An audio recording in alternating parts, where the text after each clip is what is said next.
Welcome to Mindful Moments. Nourish your mind on the go. This video uses AI narration to present our original book analysis.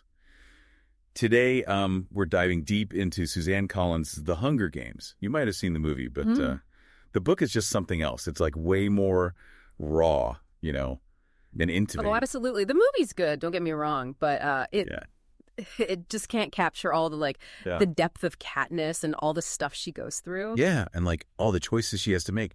It's heavy stuff. Yeah. Imagine just living in District 12, trying to find food every single day. The book really puts you right there, especially in the scene where Katniss is from. Totally. It's like constant poverty, the coal mines are everything there, and the threat of starvation is just always hanging over them. Right. Collins doesn't sugarcoat anything, like Katniss having to hunt illegally to feed her family. The Hob. It's all about survival. And then there's the reaping. I mean, can you imagine your kid's name being picked to fight to It's brutal. And then you've got the tesserae system on top of that. Yeah. Forcing the poorest families to basically gamble with their kids' lives. It's like they're designed to keep the poor down, to remind them they've got no choices. Yeah. It's a really messed up system. And then Katniss volunteers for Prim, her little sister.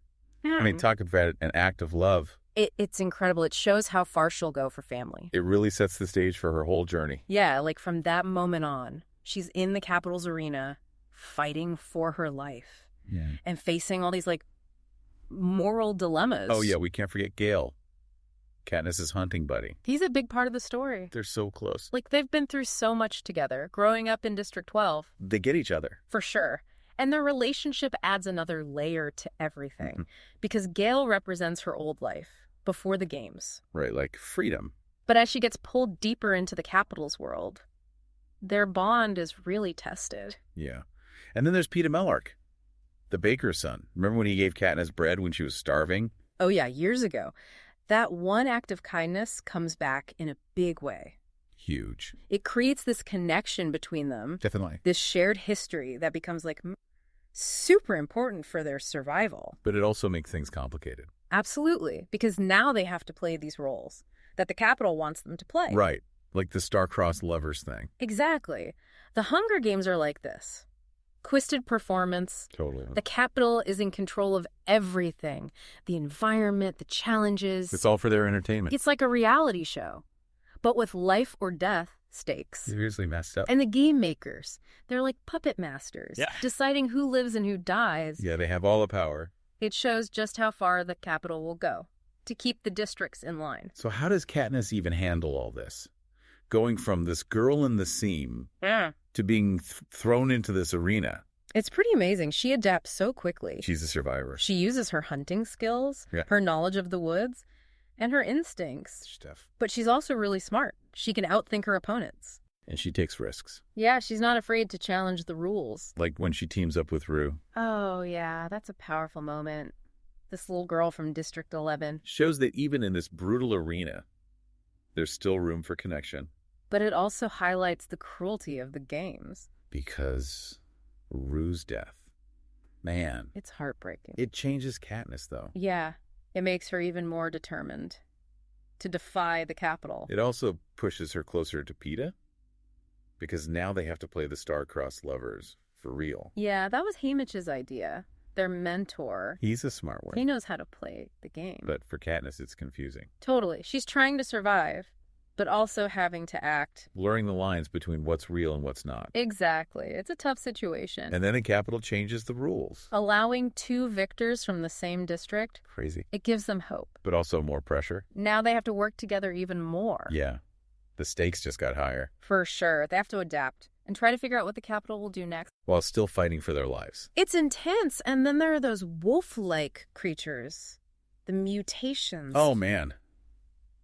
Those things were so creepy. Because, what really got to me was that they were... The dead tributes. Yeah. Transformed into these monsters by the Capitol. I mean, talk about messed up. It's like they're playing with life and death. It shows how little they value life in the districts. Even in death, they're just tools. Yeah, it's chilling. So after all that, Katniss and Peeta, they make it to the final showdown with Cato. Right. Cato, he's like the ultimate product of the Capitol. Strong, ruthless, trained to win. But Katniss. Yeah. She's got this whole other set of skills. Yeah, she's resourceful. And smart. She uses everything she knows about the arena. to her advantage. And she's not afraid to break the rules. Like when she blows up the career supplies. Yeah.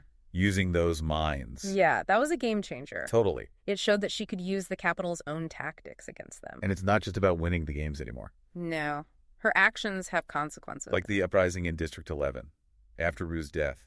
Exactly. She's becoming a symbol of hope. Of resistance. Yeah. So let's talk about the ending. It's not exactly a fairy tale, is it? No, it's bittersweet. They win, but they're changed forever. Yeah. The games take a toll. And the Capitol. They're not happy. No, they're suspicious. Because Katniss defied them. With the berries. The Nightlock berries. That was a powerful moment. It showed she was willing to die, rather than play their game. Yeah. And that act of rebellion, it plants seeds. Seeds of doubt. Of hope. Of change. So the games may be over. But the fight's not.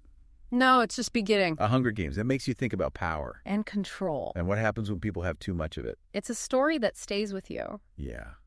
I think we all need to reread it now. Me too. There's so much to unpack. It's a book that you see differently every time you read it. So if you haven't read it, definitely check it out. And hey, if you like this conversation, make sure you hit that subscribe button. We're doing a deep dive into a new book every week. Yeah, we've got some great ones coming up. So subscribe and join us. We'd love to have you. And let us know what you thought of the Hunger Games. Yeah, leave a comment below. Until next time, keep those minds nourished. And keep exploring.